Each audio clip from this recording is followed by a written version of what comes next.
Well, hello everyone, and welcome to another episode of Sour and SaaS. I'm very excited today to be joined by the VP of Product Marketing at Genesys, John Clark. Welcome to the show, John. Garrett, happy to be here. We're excited to have you, man. Well, I want to do something different today, a little surprise for you. It is Sour and SaaS. I want to start with sour candy today from the very, very start before we even get into the first question. Are you ready? I'm ready. Going for the top. What I missed the pre-show. Blue raspberry. Blue raspberry? All right. I've got this like green thing, I think. All right. Let's see what happens. Oh, man. It's going to be very sour today. So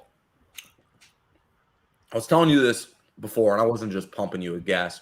I think you have the best website I've ever seen in SaaS. And it's not because you got parallax or really shiny features. I think you've developed it, from what I can see, with this hypothesis of customer centricity, and you actually pulled it off. I think a lot of us try to do that, but we don't challenge a lot of hypotheses that make us less customer centric. And I want to ask you about one I saw that stood out to me, which is you have 4 call to action, 5 technically, right? So you've got pricing in the menu, and on the hero page, you've got 4 call to actions below. You've got request a quote. Mm-hmm. You've got request a demo. You've got free trial. And the one I want to ask you about, design your solution. So does design your solution actually work? It does. Actually, it's one of our highest performing. Really? Yeah, it is. It is. So it ties to a blueprint. I think it's all, just going sort of back to the sort of 5 key areas, yeah, and the sort of buyer centricity. I think it's really important that you understand where your buyer is in the process.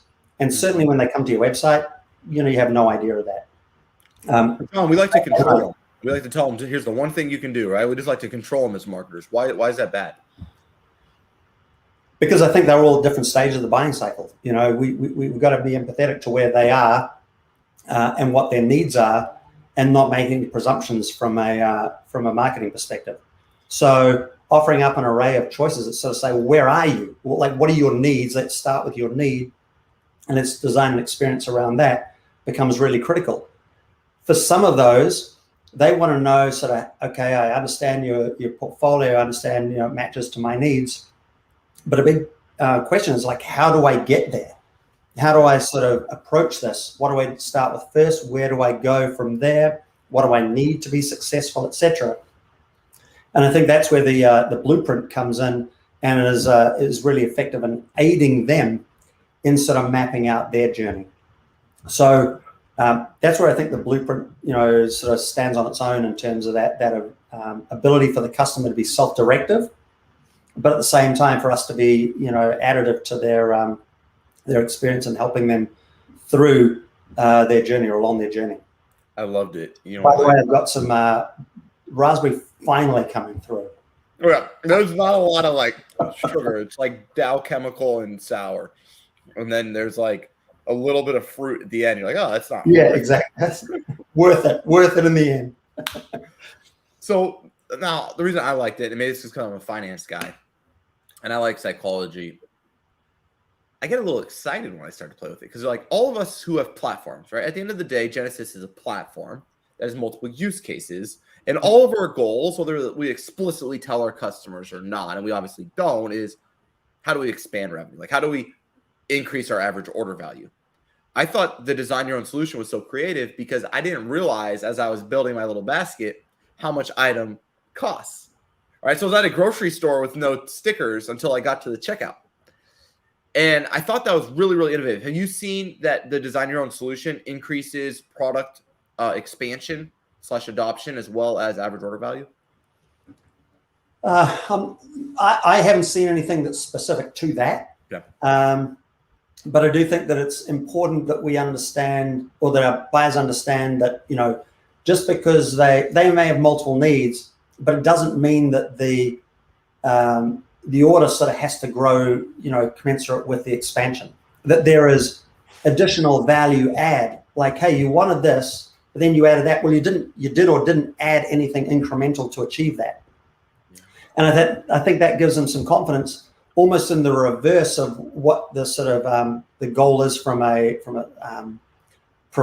solution provider, is the fact that I can make choices along the way about sort of limiting the scope of what I implement, limiting the cost impact to that, but also expanding the value that I'm deriving from that. So what more can I get from the value that I've already got? And that's a key part. I've got one of my team who's focused exclusively on customer marketing. And, this is from a product marketing perspective. I sort of bifurcate and say, I've got, one person focused on new logo acquisition, but I've got another one focused on customers. And that is a sort of dual objective. But the primary objective for this person is make sure that we continue to, show the value that customers are making in us is being delivered back in some sort of incremental value. So help them understand that future opportunity. Help them understand that the money that they pay us is actually going into value add back to them. It's not going into our, pockets. And I think that, that's particularly important when you look at a SaaS world, because, you want to make sure that they're continuing to get value, continuously. Otherwise, there's no reason for them to stay on board. So it's even more applicable, I think, in a SaaS world than it is in other areas of technology. Well, along those lines, I was going to ask this later, but I'll ask it now. I love the focus of integrating innovations into your why Genesys statement. And I don't think enough of, it's something I'm actually trying to steal from SaaS companies when I think about an agency, right? One of the reasons you hire an agency is you want continued innovation and economies of scale across working in many industries, many accounts, and more testing, more thought process, and you should be on the cutting edge. One of the reasons you use a SaaS company instead of building internally is that they can invest more into research and development, economies of scale, and innovate faster than you could potentially internally. So what have you found the value of, really showing like your winner innovations and things like that into your marketing? Like what does that drive for you, and why would you encourage others to do it or not? Or kind of what's your stance on that? Well, the first thing I'd say is, back to the point that I just made, it shows your customers that you're taking the money, the sort of hard-earned money, and you're putting it back into them. Yeah. Okay, that's number one. The second thing, though, is that, and looking at the sort of customer experience world, if we look at total IT spend right now, digital transformation represents somewhere between 18 and 24, 25%. Okay. That's expected to grow to 33%. So massive investments are being shifted from sort of operation into transformational initiatives. And that's total IT spend. So we're talking, trillions of dollars globally. When you look at where that money is going, a vast majority, number one priority for boards of directors, for CEOs, is into customer experience. Yeah. So you take that sort of increased investment, increased pressure, and then you sort of start to look at from a customer perspective and say, so what does that translate into their world? Well, it translates into ideas that may or may not succeed. Yeah. Okay, the fail fast mentality. I think in that context, what you have to do is you have to continue to show your innovation, because you have to continually evolve and make sure that people understand what you've got, so that as they're experimenting, as they're building a proof of concept, that they can rapidly employ your technologies into their innovation agenda. And then as they sort of shift from proofs of concept into scale, that you're the right solution. Because very often, you may find that a customer starts off with an idea, goes to a proof of concept, but they're limiting that to a particular geography. We're going to test it out, one city in Europe, one city in North America, one city in Asia.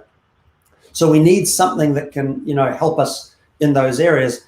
But only if it succeeds are we going to then go and sort of maybe rip out that that API or something like that, replace it with one that has global coverage. So you've constantly got to be relevant to your to the innovation agenda of your customers. I love that. That in turn means that you've got to be able to sort of say, like, here's the new capabilities that we're adding, because what you knew of us yesterday and what your needs were yesterday are completely different today. So continuing to remain relevant. I love that, because that's like, I was on an ATS system, Jazz. I was on for 2 years. I got nothing. Like, the product I bought was the same product I had 2 years later. And I changed to lever because I could go look at their product roadmap and I could understand, okay, they're actually investing and this product's going to grow with my organization, right? I'm hiring, let's say for us right now, I feel like we're hiring about 25 people a month. Okay, well, that means a large chunk of our budget is going into talent acquisition and recruiting. And I want to make sure I have the best tool alongside me to get increasing returns on this investment. And I think you all do a great job of demonstrating that. And it would give me a lot of confidence as a buyer to say, okay, this is a product I want. But I just don't see a lot of people integrating that to the front end of their website. It's like hidden. It's, you know what I mean? It's like, my thing is, it's like the App Store. You know, when you like update one of the apps on your phone and you can see that release notes, for somehow that concept didn't translate to B2B and enterprise, despite B2B and enterprise being humans, just like individual app consumption. So I absolutely love what you're doing there, to be honest. Yeah. Actually, let me just sort of follow up on that, because to the point that you're making about sort of promoting innovation, one of the, we just ran our customer event, and the number 3 session was actually one that was focused on what you can do with, or did you know you could? So we had 3 of these, for each of our different product portfolios, and surprisingly, one of those product portfolios, the did you know you could session was number 3 in terms of our participation and ranking, and that was sort of even ahead of the roadmap ones. So they were really looking at sort of understanding what incremental value they could derive from the investment. Not necessarily this is what you say you're going to be delivering, etc., but they really wanted to sort of know what they were missing out on. And I think that was a real sort of valuable lesson in terms of the points that you're making there. No, and I mean, it's that sad thing when we survey our customers. Like me, I have like 5 product lines. I bet my customers on average only know about 3 of them, right? And I think all of us struggle with that, and we all have to do a better job there. So I'd love to hear that. Now, going back to the CTAs, you've got a trial. It's not really a trial. Talk to me about this, okay? So when I think I get a trial, I'm going to sign up, give you my information, and boom, I'm in your platform, and I get to play around with it. What's your goal there? Because it's like this thing where I felt like it was product-led, but it's kind of still sales-led, but with a different offer. But it's like I get to use it, but I don't really get to use it like you and I kind of like a trial to use. Like, what's your take on that and kind of this product-led growth where the world's going to a certain extent, and then kind of how you're trying to fit into that? Yeah, so clearly, we want to provide a experiential environment where the customer can understand what it is. I think that's really important that you have clear differentiation. Here's what what separates us, that solves common problems, because if it's something that happens infrequently, who cares? But it's also going to be experiential. Like, how do I know that it exists? How do I know what it's going to feel like? That's really important. And certainly those sort of 3 elements, what I take in terms of, making sure as we design our sort of content strategy, that we employ those sort of 3 characteristics. So trial environments are really useful in terms of giving somebody that experiential environment. I call it the magic moment, right? That moment that you self-identify and say, yes, this is finally finally the solution to the pain I've been having. This is it, right? Like I call it the magic moment of your product. Exactly. Now, that's a good fit in certain types of applications. It's unclear to us at the moment whether or not, contact center buyers, particularly at sort of the enterprise end of the scale, actually can get that real experience as it is. So we are playing around with that from the sort of, here's an instance of the environment, go in, imagine your one, here it's sort of preloaded with data, to the other end of the spectrum, which is, a proof of concept or some sort of sales engagement. And so we're sort of playing with different versions of that. But I think what we're finding is that it's a bit more tailored to like companies, especially when you're talking about large enterprises. Really, there's a lot more nuance to it than just sort of like, hey, here's an account login and experience. Because traditionally, it's not the agent the agent will experience it, but it's not the agent who's actually buying. The person who buys it doesn't experience it. So you have this kind of, and I just thought it was interesting because I was like, I don't know if they're going to keep this one forever. Because I just looked out, I was like, their acquisition cost is going to be too high. They're not going to get enough of an activation rate because it's a platform, not a tool. I just thought, I was like, this one's a tough one if I run the financial. It is a tough one. It is tough. Yeah. And you've called out exactly, some of the things, so we are monitoring it and making, decisions about, what form does it take? Do we continue it? What form does it take? What best serves the buying experience, and then trying to align with that. Yeah, no, I love that though. I love the transparency around it too. Now, no one ever talks about this. No one challenges it. We all do it. So I want to just maybe challenge it for a second. You got Gartner on your website. You're a leader, but you're not a sole leader. You got NICE sitting right there. They're technically higher than you, but they're not to the right. They're above, right there. But you're like, because I find this a weird dynamic, right? Every SaaS company that we work with wants to use the Gartner, the Forrester, or the G2 report. And very rarely are they the furthest on the top right by such a large margin that they're like the obvious choice instead of a great choice amongst other good choices. Yep. Right. But then I also can't include their competitors on like a landing page and talk about their competitors, despite them placing their competitors on their Gartner report on their homepage. So it's just like really weird. Like we don't talk about our competitors, but we use Gartner as all our number one sales enablement asset, where it talks about all our competitors. So can you maybe break down for me kind of your perspective of Gartner, the Magic Quadrant, and what it does for your business? Well, certainly it's the most widely read, and so that has a big impact. But where does it have an impact? It's not it doesn't have typically an impact in final selection. It has it in terms of like, who should we be, I'm going to talk to 3 companies. Who are the 3? Yeah, exactly. We're building a shortlist. So I think that's the first thing to understand is sort of where does it serve you and where doesn't it serve you? Because I think there's a misconception that sort of it's the panacea and like if you're the leader, then you're sort of, your goal and that's going to drive all market share. And maybe that's the way they'd sort of like you to believe it. But I think it's important to understand how buyers use it. Then secondly is, it's a great point, and, I'll leave it at that. But here's my point, though. If we go back to yours. We're around the corner from the publication of the next one. Yeah. But I think that you've got to be really mindful about how you present it. And, the sort of obvious choices are sort of chest thumping, we're the leader, et cetera. I think it's really important to understand what this means from a buyer's perspective, and to align to that. And in the past, what I've used is, looked at the dimensions and looked at sort of beyond what Gartner has said about you or what Gartner has said about your competitor. And are there other opportunities that can create advantage for you? So a good example, back, this is going back a number of years now, but there was a Magic Quadrant where in reading it, there was a call out with regard to the number of available quality resources at like 9 of 13 vendors. Okay. And so we were IBM and we had just been acquired, as at Tri-Regal, we were acquired by IBM. So we had monstrous scale through the IBM Global Services business, far beyond what was a set of much smaller accounts.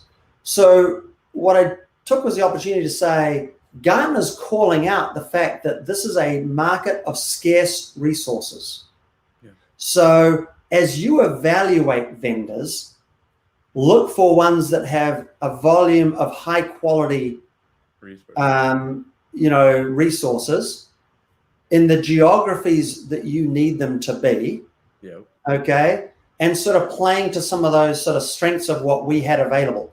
We also had, and promoted with our customer, in sales opportunities, the fact that we had training programs that were scaling up even more of these resources. So we didn't just have the resources, we had a plan on how we were going to have more and more and more, and that was going to create the difference. So you can look at your position in the Magic Quadrant, but I think you've got to look at what the report says about the market and look for opportunities around what buyers are saying are problems, and then sort of grounding your differentiation against Gartner based on those criteria.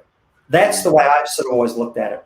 rather than coming in and saying when I'm on, because you may be number one on the outright, and that's great. You've got that, and I've been in that situation before. You might be on one dimension, but not the other, and you might find that switches. Mm-hmm. You know, so you got to be careful about how you position when you just go strictly off. Yeah. You know what you see. We're the visionary leader. Okay, but what if you're not next year? We're the leader and ability to execute, but what if you're not next year? You know. I love that. And Brian, you got to clip that because I think it's some of the best insights I've seen on Gartner. Now, this is sour and SaaS. Are you ready? That's why I'm going for the extreme sour. All right, let's do it. Let's go watermelon. All right. Now, when I hear something that I think triggers my logical brain, I have to follow up. Oh my God, this is so much worse. Yeah. Oh my God. You said this is how people treat it, and I've never even caught this. I don't want to challenge this hypothesis. You said when a buyer's trying to understand a marketplace or a category and the players in it, Gartner's really useful. And I completely agree. Now, the irony is when you put it on their on your own website, though, they've already identified you. Okay. So are we actually hurting ourselves potentially? Like, I know no one ever says that, but psychologically, because I get it. That's why I believe in third-party review sites, because I'm doing this category search, right? Best contact center. And I discover Genesys. And then I choose Genesys. But then you tell me about all these other people after I chose you. And then so you do potentially is decrease your close rate, decrease my propensity to buy, lengthen my sales cycle, then introduce new competitors that I wasn't even aware of because I already knew about Genesys, but I didn't know about these people. Is that a potential thing? That no one ever talks like that. I don't know if people think like that. I'm just curious. But I think you just got to understand. So I think that there's two areas that Gartner provides. And listen, it's not just exclusive to Gartner.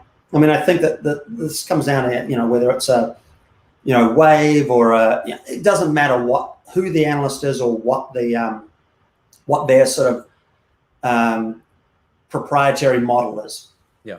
We've got to appreciate and understand that, buyers, 76% of them have engaged with solution providers before solution providers have engaged with them. Yeah. So I think we're naive to think that we're introducing competitors. Yeah. That we're introducing competitors. Where I think that there's real value in these, particularly when you're in the leaders sort of dimensions of it, is shaping the requirements around what's important. And so spending time in that area as a product marketer is really time well spent. Yeah. Secondly, I think that the opportunity that these providers to take off the other types of softwares that a buyer may be considering. And I'll use the analogy of buying a car. Yeah. That's CAR. No, I heard you. I get a lot of people going, what was that word that he said? A vehicle. But when we go to buy a new vehicle, our aperture is wide. Like, are you going to look at it? Hey, maybe I'll think about a two-seater, is it a third car? Maybe. What about an SUV, though? Because we've got a minivan right now. So the aperture goes really wide. Classes of software, classes of vehicles. And it's then very quickly closes down to say, nah, that's totally impractical. We need 7 seats, etc. Okay, well, shit. Then we're down in minivans and things. Oh, but now we need ones that have buckets. It's going to be hard to get in the back. So now we need a 7-seater with bucket seats, right? And now we've Well, no, now you're getting into the differences between one model and another. But what I'm saying is the classes. So I can be looking at, CRM software or, a contact center software, a maintenance management software, an IT service management software. They all have fundamental sort of capabilities of, we have requirements coming in. We need to identify the resources that are going to go solve those, and then we need to deploy it. But they fundamentally offer at a detail level a lot more capabilities. They all sort of handle the same fundamental things. Yep. So Gartner Magic Quadrants and other quadrants give you the perspective of able to sort of frame and say, no, what you really need is a CMMS system or a facility management system or an IT service management system or a contact center solution, or at the exclusion of these other categories.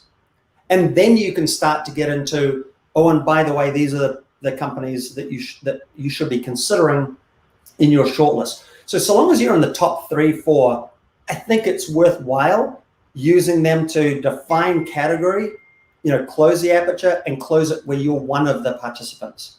Whether you're the leader or not is going to be inconsequential at the end. That's going to now be up to you. Yeah. And, how much or how you can differentiate yourself from your competition, which comes down to alignment to buyers. I love that. Now, you do something else that's really unique in my mind, and you've introduced a better menu infrastructure than I've seen most. And what I mean by that is you start with solutions, then you get to you have products, but you don't actually talk about products. You first talk about capabilities. Yep. And then even when I get to resources, you break all the resources categories instead of like blog, ebooks, white papers into jobs to be done and outcomes. What was the model here? And when you thought about how you articulate Genesys, where you had such a, what I call customer-led approach, where you're focusing on articulating outcomes and value propositions, not like input statements of this is this is that, but instead this is what this accomplishes for you. So let me start saying, we view our website as sort of a continuous improvement project. What you've seen is our most recent, and it's literally only a couple of weeks old, but it was very, very, much intended to deliver on some of the objectives that you talked about. And primary to that is sort of provide an empathetic, aligned buying experience for our customers. So, making sure that we were articulating first and foremost, the domains in which we can provide, how we look at the world, and so where you can see yourself fitting in. Yeah. What are your needs? Is it contact center? Is it workforce engagement, etc.? So the capabilities, and from there, then saying, if this represents your needs, here's sort of the capability and what differentiates us as a company. And here are some proof points that show we can deliver this for you. And then, by the way, the products become the enabler of how we deliver that value across, for you and for other customers. And we have multiple different offerings that can solve for that same need, say contact center software. And so now as you explore each of those offerings, you can understand sort of what separates those, which are, sort of at a sort of fundamental sort of technology, because it's less about which features. There's a lot of feature parity. It more comes down to, what sort of are your needs focused on a particular cloud provider? Are they focused on particular sort of compliance issues, et cetera? If you're a government account versus, or a Azure versus an AWS, what sort of separates you from that perspective? So it was very much geared around sort of, delivering on our sort of empathetic experience that we believe customer experience is going to be differentiated on. I love that. Yeah, because it's like everything has choices, right? Even when I click on the chat, I got 4 choices. When I try to get in contact with sales, I have 5 choices, right? Like there's all these choices, and I just find it to be such a unique stance in a world that says, no, control, singular CTA, control. Yeah. And you're like, okay, what are we controlling if we're being honest, right? Like, I think we all know that personalization didn't deliver on the promise we all thought, because the idea was, well, you can personalize every experience, somehow magically know where they're at and who they are, and you can create this perfectly custom experience with ever actually knowing who they are, why they're here, what they're doing. And you took the opposite and said, we can't. We have different contexts, different clients with different needs, different realities, and different stages of their journey. And we want them to be able to find what's best for them. And I thought that was really, really creative and really cool to see. Yeah, and we, from our digital campaign team, they've done a fantastic job too, where, we've sort of created this sort of bifurcated approach. One that starts off with, there are business trends, macro level business trends that are happening within our space. And so we'll present those sort of avenues available to you, because we don't know which one applies. But once you get there, you can be sort of self-directive on where you go, and then the response becomes tailored to continuing that discussion. Yeah. And there's one set of those that's sort of at the top end of the funnel, which is sort of, around these macro level trends. And then as you engage with us in terms of now, so getting into consideration selection phase, you're now sort of looking at what are the specific requirements that you have that are aligned to that particular phase of the buying cycle, but also potentially which portfolio is sort of aligning from a sort of portfolio selection perspective. Yeah. Because we then get into totally different, so we don't treat this as sort of one continuous discussion, sort of single threaded. We look at it as sort of a many to many, like you can jump from one topic to another, or as you get into the process, we're going to sort of switch you into a different campaign strategy that helps you through your buying cycle, the actual sort of elements of software selection, because those are irrelevant to what's happening, from a macro trends. That's about us, the company. Yeah. And then it transitions into more of a buyer's guide, which helps you, understand the different nuances of the different portfolios, what maps, how to implement it, etc. I love that. Now, we're pretty much over time. I had to ask you this because I've never seen anyone do it. Why are partners in your menu so much, so obviously? Like, no one does that. Like, what's your, why is partners right there? I'm just so curious. So the most important reason is, and it goes back to buyers again, we're in the world of customer experience. Well, customer experience is a sort of ecosystem approach. Like, Salesforce, Microsoft, Google, they all play in this customer experience world with us. And so our ability to fit within a customer's ecosystem is critically important to their understanding, that we understand their world. We've got some customers that sort of are looking for an all-in-one solution, and we have a portfolio for that. And we have others that have got, really entrenched relationships that are immovable, to a large degree. And so making sure they understand where we fit within that ecosystem is critically important to that subset of customers. I love it. I just thought it was so interesting. All this stuff is very, very unique, very different. And I was just genuinely, as a guy who does audits for a living, I was really impressed. So glad to have you on the show, John. If anyone wants to follow along with your journey in Genesys, what's the best way for them to do that? Probably LinkedIn. Yep. There you go. I love it. Well, hey, man, thanks so much for being on the show. This has been phenomenal. And for everyone out there, if you want to learn more or hang out with myself, or even one day maybe John will join, check out Society. You can, any questions you have, you can DM me directly, ask about. I'm always on there. It's a free Slack group for anyone in SaaS, and hopefully you join. So thanks, everyone, and that's Tower and SaaS. Appreciate it, Garrett. Thank you.